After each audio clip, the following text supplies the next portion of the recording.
எங்கள் சேனலில் இது வரைக்கும் சப்ஸ்கிரைப் பண்ணாதவங்க சப்ஸ்கிரைப் பண்ணிக்கோங்க. மறக்காமல் அந்த பெல் ஐக்கானை கிளிக் பண்ணிக்கோங்க. தேங்க்யூ.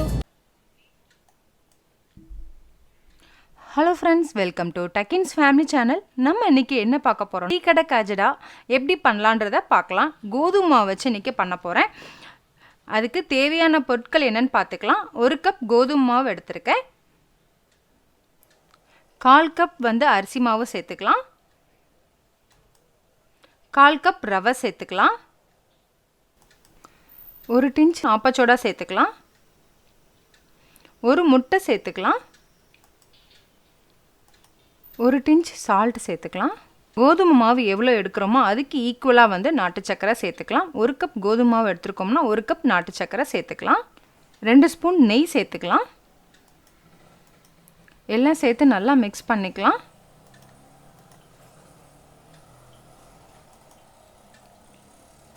ஒரு 5 நிமிஷம் நல்லா மிக்ஸ் பண்ணியிருக்கேன்.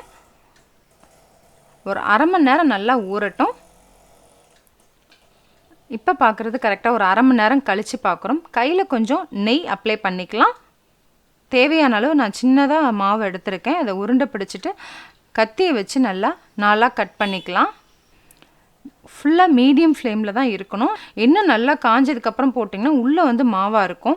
அதனால் மீடியம் ஃப்ளேமில் வச்சு நல்லா பொரித்து எடுத்துடலாம். இப்போ எண்ணெயில் போட்டுடலாம். பார்த்திங்கனாலே தெரியும், எண்ணெய் ரொம்பவே மீடியம் ஃப்ளேமில் தான் வச்சுருக்கேன். இந்த அளவு தான் இருக்கணும். அப்போ தான் உள்ளே நல்லா வேகும். நல்லா இந்த அளவுக்கு கலர் சேஞ்ச் ஆனதுக்கப்புறம் எடுத்துடலாம்.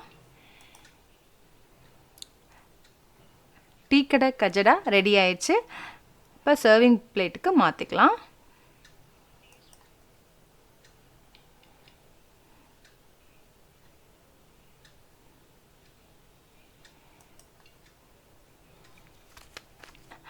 பிச்சு காமிக்கிறேன் பாருங்கள். உள்ளே நல்லா வெந்திருக்கு, நல்லா சாஃப்டாக இருக்குது.